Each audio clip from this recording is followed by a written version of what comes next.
bénissons l'Éternel qui a permis qu'en ce jour, nous puissions vous parler de la part de Dieu.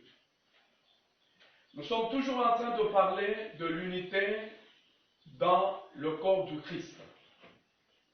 Cette unité ne peut pas se manifester et ne peut pas demeurer si nous ne comprenons pas les trois vertus. Le premier, c'est la foi, l'espérance et l'amour.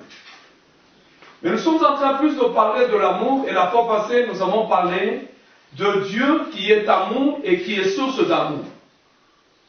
Mais cet amour se révélait, se manifestait. Et les gens l'ont vu, ils ont marché, ils ont contemplé, ils ont compris l'amour de Dieu. Et cet amour se manifestait en Jésus. Et Jésus-Christ est le seul modèle d'amour parfait que les gens ont pu voir. C'est pourquoi quand nous lisons Romains chapitre 8, le verset 39, la Bible nous parle il dit, quand nous lisons le verset 39, la Bible est en train de nous parler, ici sont des événements qui étaient en train de se passer. Il dit, ni la puissance, ni la hauteur, ni la profondeur, ni aucune créature ne pourra nous séparer de l'amour de Christ, de l'amour de Dieu manifesté en Jésus-Christ notre Seigneur. Donc l'amour de Dieu s'est révélé dans le monde en Jésus-Christ. Et Jésus a révélé par les actes, par les enseignements, il nous a révélé l'amour de Dieu. Quand nous prenons Marc chapitre 10, le verset 45, parce que nous devons comprendre, Dieu, c'est l'amour par excellence. Et Jésus, c'est le modèle, la manifestation de cet amour. Bien aimé, si nous n'avons pas d'amour, si nous ne comprenons pas l'amour, si nous ne la mettons pas en pratique, parce que l'amour ne consiste pas en parole. Nous l'avons dit la fois passée, l'amour c'est le don de soi pour le bien des nôtres. Dans Marc 10, 45, Jésus dit ceci, car le Fils de l'homme est venu non pour être servi. Beaucoup de gens parlent de l'amour, mais ils veulent être servis. Ils sont égoïstes. Et l'amour n'est pas égoïste. Non pour être servi, mais pour servir et donner sa vie comme le rançon de plusieurs. Pour servir et donner sa vie comme le rançon de plusieurs. Quand nous voyons toute la vie de Jésus, quand vous lisez les évangiles, vous allez voir cette manifestation. Il est venu servir. Il n'a pas cherché son intérêt, mais il a cherché l'intérêt des autres. La première des choses qui montre cet amour, ce sont des actes de compassion. Toute la vie de Jésus, il a montré l'amour par les actes de compassion. La compassion, c'est la bonté envers ceux qui sont dans les malheurs. Dans Marc 1, 41, chose qui était impossible à ce temps-là, Jésus l'a manifesté. Devant un lépreux, il a touché les lépreux. La Bible déclare, Jésus est nu de compassion, étendit la main, le toucha et dit, je le veux, sois pur. Vous allez voir, nous, quand nous parlons d'amour, quand les gens parlent d'amour, ils s'éloignent des lépreux. En Israël, on ne pouvait pas toucher les lépreux. Il était impur, il vivait à l'écart. Mais Jésus montre à ces lépreux combien il aime, combien Dieu l'aime, il le touche. Et il a laissé même des gens le toucher. Il voit la veuve de Naïm qui sortait de Naïm avec son fils qui était mort. Jésus contribue à cette bonté. Il manifeste la compassion. Il donne la guérison. Mais nous, quand nous parlons de l'amour, c'est un amour qui ne se manifeste pas dans les actes. C'est un amour où nous parlons d'amour, mais ce sont des paroles. C'est pourquoi le monde ne change pas. Mais lui, il est venu. Quand vous lisez la Bible le présente comme la lumière. Et cette lumière qui est venue dans le monde, la Bible le présente comme la vie. Et cette vie s'exprime par lui, celui qui connaît Dieu, celui qui est né de Dieu, il l'aime. Et celui qui connaît Dieu, il doit aimer. Et lui connaissait Dieu. Il connaissait Dieu et il était connu de Dieu. Il est né de Dieu et il a révélé cet amour par les actes, par des actes de compassion. Il va encore révéler cet amour. Quand vous lisez l'histoire, Marie-Madeleine s'approche de Jésus. C'est une prostituée. Et il est en train de pleurer aux pieds de Jésus. Et les gens, il y a Simon qui dit aussi, mais si cet homme était un homme de Dieu, il aurait pu connaître qui est cette femme-là. Le rejet, les stigmatisations. Et les disciples étaient indignés de voir Marie aux pieds de Jésus. Mais Jésus qui regarde, il dit, regarde Simon. Il regarde les disciples. Et il dit à cette femme-là, va, tes péchés te sont pardonnés. Il avait de la compassion, cette femme qui souffrait dans le péché. Et quand vous lisez toute la vie de Jésus, vous allez trouver qu'il y a des gens qui souffraient. Il était parmi eux, il les a consolés, il avait de la compassion pour eux. Jésus n'a pas parlé simplement, il n'a pas manifesté l'amour de Dieu par des actes de compassion. Il a même manifesté l'amour de Dieu par son enseignement. Quand nous lisons Luc 15, 11,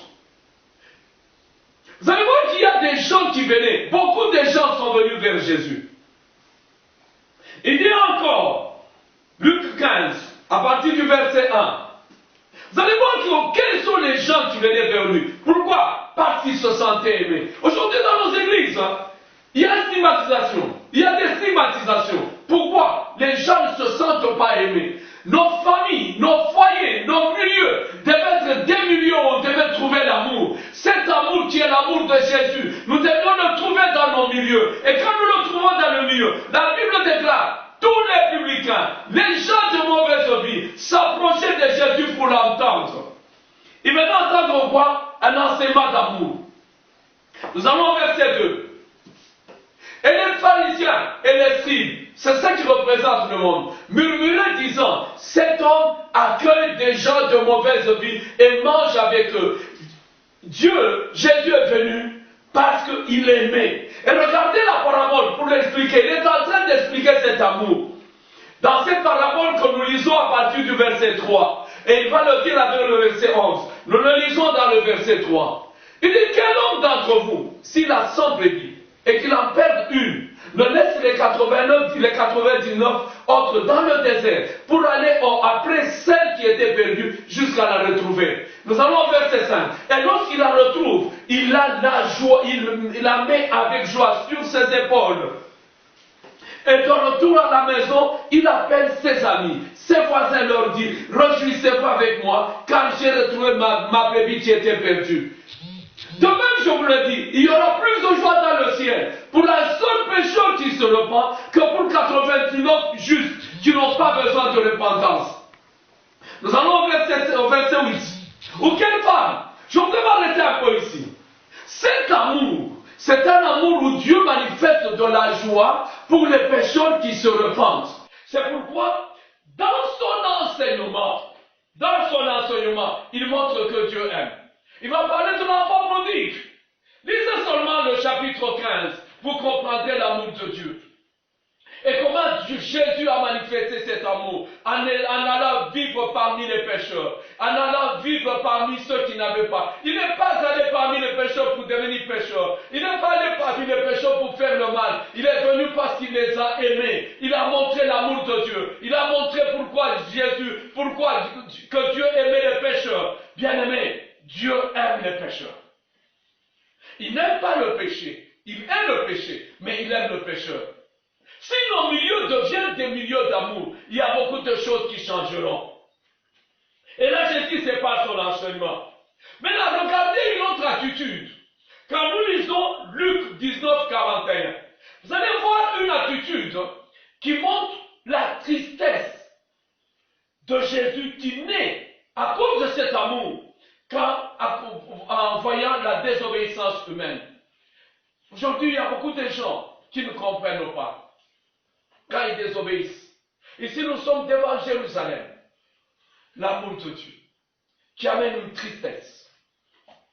L'amour de Dieu. Jésus s'approche de la ville. Et Jésus, en la voyant, il pleure.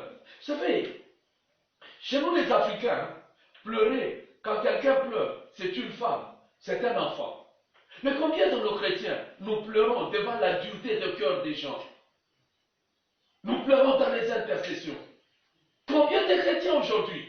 C'est bien, nous prions, nous jeûnons, nous faisons n'importe quoi. Mais est-ce que nous avons cette sensibilité à cause des pécheurs? Est-ce que nous avons cette sensibilité? Est-ce que nous comprenons que nous devons, que Jésus est venu manifester cet amour? Est-ce que nous comprenons cet amour parfait? Cet amour modèle s'est manifesté. Il a pleuré. Écoutez ce qu'il dit sur Jérusalem.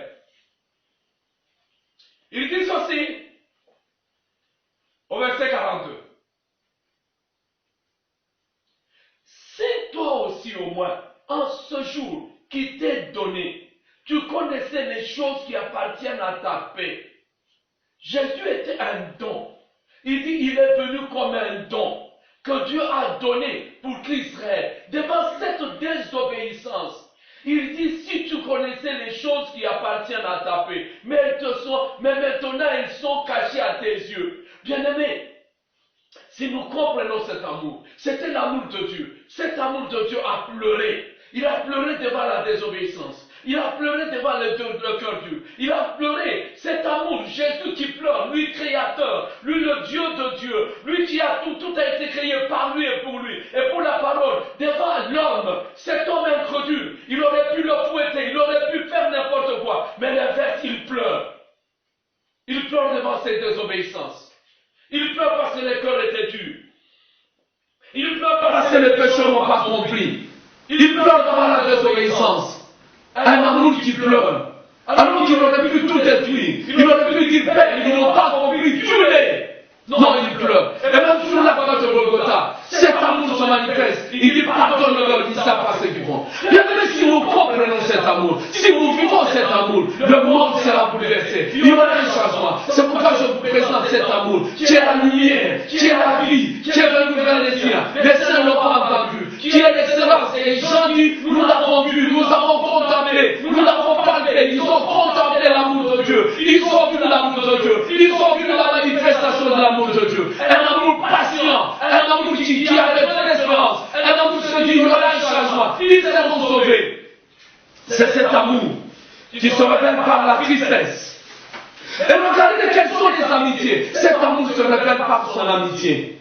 Et donc, quand vous lisez Luc 7, le verset 34, dans Luc 11, dans Luc 11, il parle même de l'enfant prodigue. Mais ici, il va parler de ses amis. Aujourd'hui, qui sont nos amis? Nos amis. Et nous disons que nous les aimons. Nous sommes avec des amis, celui qui m'aime et celui que je l'aime. Ça, c'est un amour réponse. Mais ici, il y a l'amour. Jésus est en train de manifester l'amour agapao, un amour sans condition, un amour sans distinction. Il ne voit pas les races, il ne voit pas qui que ce soit, il ne voit pas les sexes, il ne voit pas qui que ce soit. Il met les enfants s'approchent de lui. Il dit, laissez venir à moi les petits enfants, car le royaume de Dieu de cet eux. Les prostituées s'approchent de lui. Et la Bible déclare, le Fils de l'homme est venu, mangeant et buvant. Et vous dites, c'est un mangeur, un buveur, ami de publicains et des gens de mauvaise vie. Pourquoi il était avec eux? Cet amour qu'il a mené à entrer dans la maison de Zachée, alors que tout le monde rejetait. Regardez si nous comprenons cet amour. Nous le comprenons, nous l'imitons. L'évangélisation va aller de l'avant. L'intercession va aller de l'avant. Parce que nous allons comprendre l'amour. Jean dit, nous l'avons vu, nous l'avons contemplé, nous l'avons touché. Et nous avons touché, nous avons compris, bien aimé. Je voudrais que vous compreniez. L'amour par excellence révélé, c'est Jésus-Christ. Dieu a révélé son amour. Et il révèle cela par son amitié. Et il a quel ami? Nous, quand nous avons des amis pécheurs, nous les avons parce que nous avons profité de quelque chose. C'est comme vous allez voir beaucoup de gens. Notre ami, s'il est un ami, son ami c'est tellement riche, il ne va pas là-bas parce qu'il aime. Il ne va pas là-bas parce qu'il veut lui montrer l'amour de Dieu. Mais il va pour profiter. Mais Jésus n'a pas profité. Lui, il est là pour servir. L'amour de Dieu qui se révélait. Il est là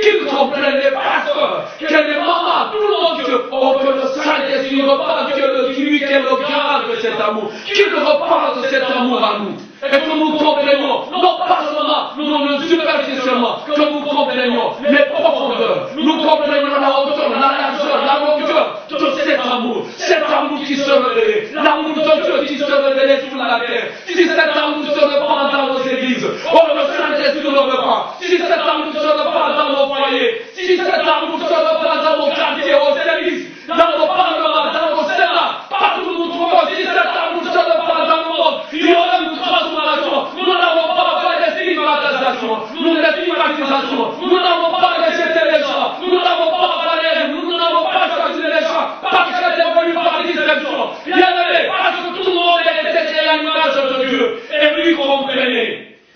Lui le créateur, lui le grand, il est venu, lui qui l'a créé. Mais au lieu d'aller de dominer, il a fait l'inverse. Il s'est humilié. Il a donné sa vie.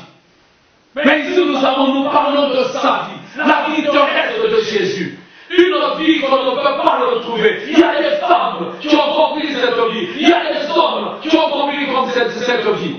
Et elles sont des hommes et des femmes qui ont impacté le monde. Parce qu'ils ont compris leur unité. On dit ceci, soyez mes imitateurs, comme je suis imitateur de Christ. Combien de gens sont devenus la lumière à ce temps-ci? Combien de gens sont le sel à ce temps-ci? On sait être lumière seule quand on ne comprend pas cet amour. Quand on ne comprend pas, c'est pourquoi le même dit, la vie éternelle, tu te connais toi le seul vrai Dieu et le Jésus que tu as envoyé. La vie éternelle, tu te connais. Si nous pouvions connaître Jésus, si nous pouvions le connaître, nos vies seront transformées. La haine disparaîtra. Oh, nous vivons un temps difficile. Nous vivons un temps de haine, un temps de jalousie, un temps d'égoïsme. Mais lui est venu en ce temps. Il est venu en ce temps de jalousie. Il est venu en ce temps de haine. Il est venu en ce temps d'orgueil. À ce temps-là, où il y avait des gens qui étaient rejetés, où les frères étaient rejetés, lui les a touchés. À ce temps-là, où on a considéré pas les femmes qui étaient des orgueilleux, ils se voyaient des vrais hommes de Dieu. Mais en ce temps-là, lui est allé vers ceux qui étaient rejetés pour lui dire Dieu vous aime. Il a posé des actes. Mais aujourd'hui, qu'est-ce que nous faisons? Aujourd'hui, quelle est notre attitude? Les malheureux sont rejetés, les pauvres sont rejetés. Qui va vers eux? Les prostituées. Même quand on a s'appelle évangéliste, on choisit des millions pour aller. Non!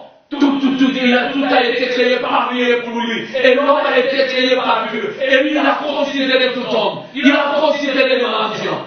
Il a considéré les lépreux. Il a considéré les aveugles. Il les a considérés durant toute sa vie. C'est pourquoi, bien aimé, quand nous comprenons cet amour, notre vie doit changer. Lisez les évangiles. Lisez les évangiles. Ne soyez pas superficiels. Et ne lisez pas l'évangile en fait la poutre dans les yeux des autres. Voyez plutôt la paille. Et quand vous comprenez cet amour, vous allez cesser de juger les gens. Lui-même a dit, ne jugez pas, et vous ne serez pas jugés. Son enseignement. Vous imaginez, il rencontre cet aveugle. Et les disciples, quand nous sommes dans Jean 9, les disciples nous disent, est-ce celui qui a péché? Ou ses parents?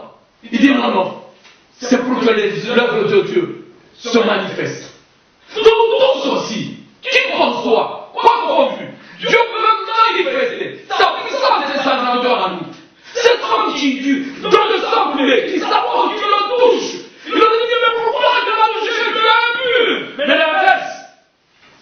Mais nous, dans nos églises, ce sont les rejetés. C'est la discrimination. Non, lui n'a pas rejeté. Elle a pour mettre le sceau à son amour. Pour mettre le sceau. Et que nous comprenions l'amour de Dieu. La Bible déclare, il s'est livré. Nous rentrons dans Marc, chapitre 10. Ici, il a servi. Regardez même sa naissance. Qui place cette honnête dans une étape dans laquelle le Créateur de toutes choses. Mais lui l'a accepté. dans un milieu, alors que tout lui appartenait. Mais tout ça parce qu'il a aimé l'homme. Il a aimé l'humanité. Il a manifesté l'amour de son Père. Dieu a tant aimé le monde qu'il a envoyé son Fils unique. Il n'est pas venu pour juger. Il n'est pas venu pour condamner. Il est venu pour aimer. Maintenant, il montre le sceau. Il dit ceci, et donner sa vie comme le rançon de plusieurs. Et donner sa vie. Quand vous lisez dans Jean 10, il dit, le mercenaire, quand il voit le danger, il fuit. Mais lui, il ne fuit pas. Il donne sa vie pour ses bébés. Il a donné sa vie pour nous. Il a donné sa vie pour nous. Et là, nous lisons dans Galates, le chapitre 2, verset 20. Par son amour, ça c'est Paul qui parle. Oh bien-aimé, c'est merveilleux. C'est merveilleux. Vous savez, aujourd'hui, nous sommes devenus ingrats. Nous ne comprenons même pas comment nous sommes devenus chrétiens. Paul dit, j'ai été crucifié avec Christ. Et si je vis, ce n'est plus moi qui vis, c'est Christ qui vit en moi. Si je vis maintenant dans la chair, je vis dans la foi au Fils de Dieu qui m'a aimé et qui s'est livré lui-même pour moi. Un persécuteur, il a persécuté l'Église par l'ignorance. Il a fait beaucoup de choses par ignorance. Nous aussi, combien de choses n'avons-nous pas fait par ignorance? Mais le sceau, il dit, Paul est en train de donner le témoignage de l'amour de Dieu. Il dit, Dieu qui m'a aimé, il m'a aimé. Et il a livré Jésus. Il a livré. Et Jésus m'a aimé, il a livré Jésus pour moi. Il a livré. Est-ce que nous sommes capables de donner ce que nous avons de meilleur? Nous sommes souvent incapables. Oh, combien d'égoïsme. Le monde est dans les ténèbres. Mais lui, il est la lumière, il veut nous donner la lumière. Et cette lumière, il la donne par l'amour. L'amour. Jésus manifeste l'amour de son Père. Et quand nous allons dans Romains, chapitre 5, à partir du verset 6, on va jusqu'au verset 11. Il fallait comprendre le don de soi. Car lorsque nous étions encore sans force, Christ autant marqué est mort pour des impies. Disait très bien, pour des impies. Des gens qui ne l'ont même pas cherché. Des gens qui faisaient le péché. Il est mort pour eux. Le verset 8. Dieu prouve son amour envers nous, en ce que lorsque nous étions encore des pécheurs, Christ est mort pour nous. Il met le sceau pour nous faire comprendre l'amour de Dieu. Christ est mort pour nous. Le sceau de son amour, c'est l'amour sur la croix. Mais nous, quand le sceau de l'amour pour beaucoup de gens, c'est nous fâcher, nous détester, nous rejeter. Est-ce que tu crois que je suis ton domestique? Donc j'ai perdu beaucoup de temps pour toi. J'ai perdu beaucoup de temps. Il n'a pas dit ça. Et quand il montait sur la croix de Golgotha, il était injurié, il était méprisé, mais il n'a pas répondu. La Bible déclare dans Ésaïe, pour que nous comprenions, Ésaïe 53, pour que nous comprenions cet amour. Un amour où les gens pour qui il mourait le voyaient comme un pécheur. Ils le voyaient abandonné de Dieu. Ils le voyaient rejeté de Dieu. Mais c'était nos péchés. Hein? Nos péchés. Tu aurais pu croire. Tu aurais pu comprendre cela. Tu aurais pu comprendre. C'était sur la croix. Ésaïe 53. C'était sur la croix. Il mourait sur la croix. Il mourait sur la croix. Comme un malfaiteur. Au milieu de deux brigands. Pourquoi? Il voulait que nous soyons rachetés. Mais tu aurais pu comprendre cela. Qui a reconnu le bras de l'Éternel? Qui l'a reconnu? On avance au verset 2. Qui l'a reconnu? Il était faible. Il était rejeté. Bien-aimé, l'amour parfait était là à la croix de Golgotha. Pour les gens, il n'avait rien qui attirait. Au verset 3. Il était méprisé, abandonné des hommes. L'amour de Dieu. Homme de douleur, habitué à la souffrance, semblable à celui qu'on tout tournait. Et tout le monde l'a déteigné. Aucun n'avait fait cas de lui. Au verset 4. C'était nos souffrances qu'il a portées, nos douleurs séchées. Et les gens, quand ils nous regardaient à la croix, ils le croyaient frappé de Dieu. Ils le croyaient humilié. Au verset 5, ils le croyaient humilié. Il était blessé pour nos péchés, brisé pour nos iniquités. Le châtiment, aujourd'hui, nous avons la paix avec Dieu. Cela est tombé sur lui. Bien-aimé, lisez Ésaïe 53. Nous entrons dans Romains, chapitre 5, pour terminer. Il est difficile en peu de mots, en quelque temps, que nous puissions parler de cet amour qui s'est manifesté, de cet amour qui a marché dans le monde, dans les actes, et cet amour qu'on a vu sur la terre, qui s'est manifesté par des actes, par ceci, cet amour qui est allé se manifester, le point culminant de cet amour, quand vous lisez Jean, vous pouvez lire à la maison, Jean 13, là, la Bible déclare, il a mis le comble à son amour pour eux. Et en mettant le comble à son amour, il s'est fait serviteur. Il a pris ses habits, il a commencé à les laver les pieds. Il dit, faites comme moi, devenir serviteur. Il a fait le travail des domestiques, le travail des esclaves. Il a fait le travail qu'aucun homme ne pourrait accepter. Mais lui, il a fait pour dire, Dieu nous aime. Il s'est humilié. Il a lavé les pieds. Et il a dit aux autres, si vous voulez être heureux, faites ce que je fais. Si vous voulez être heureux, quel amour. Quel amour. Aimer des gens qui étaient rejetés. Mais nous, si nous faisons le choix, et lorsque nous étions encore pécheurs, Christ est mort pour nous. Au verset 9. En plus forte raison, maintenant que nous sommes justifiés, écoutez bien très bien, il est mort, on le regardait rejeté, on le regardait abandonné, il est passé dans le monde sans considération, il est passé dans le monde, et même à la croix de Golgotha, les gens ne comprenaient pas l'amour de Dieu qui se manifestait, mais la Bible déclare, il nous justifiait. Il nous justifiait par son sang. Il nous sauvait de la colère de Dieu. Au verset 10. Alors que nous étions ennemis de Dieu. Bien aimé, c'est l'amour de Dieu. Jésus l'a manifesté. Pendant que nous étions ennemis de Dieu, il nous a réconciliés avec Dieu. Par sa mort. Dieu a voulu que Jésus meure à la croix de Golgotha. Et Jésus a dit, Père, que ta volonté soit faite. Non pas ma volonté. Mais aujourd'hui, nous parlons de l'amour. Et nous disons pas, non pas ta volonté. Nous disons, notre volonté. Mais lui, quand on lui a présenté l'amour, quand il a vu ses souffrances, quand il priait, que le sang coulait, il a dit, non pas ma volonté, mais ta volonté. Il a accepté de mourir à la croix de Golgotha. Parce qu'il comprenait qu'il devait nous réconcilier avec Dieu. Et il devait nous donner la vie. Parce que nous étions morts. Nous étions abandonnés, nous étions rejetés. Bien aimés, je voudrais, c'est pourquoi la Bible déclare, dans 2 Corinthiens 5, 14, et là nous terminons, pour que nous comprenions que le Saint-Esprit repente dans ce monde où il y a la haine, il y a le racisme, il y a le tribalisme, dans ce monde que nous comprenions, que nous imitions Christ. Il dit, car l'amour de Christ nous presse. Parce que nous estimons, si un seul est mort pour tous, il est mort pour tous. Alors nous tous, nous sommes morts avec lui. Il nous a été à la croix de Golgotha avec nous.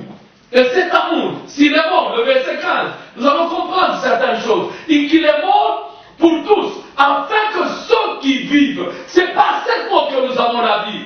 Nous sommes devenus de nouvelles créatures. Les choses anciennes sont passées dès que nous l'acceptons à Jésus-Christ. Afin que ceux qui vivent ne vivent plus pour eux-mêmes, mais pour celui qui est mort et ressuscité pour eux.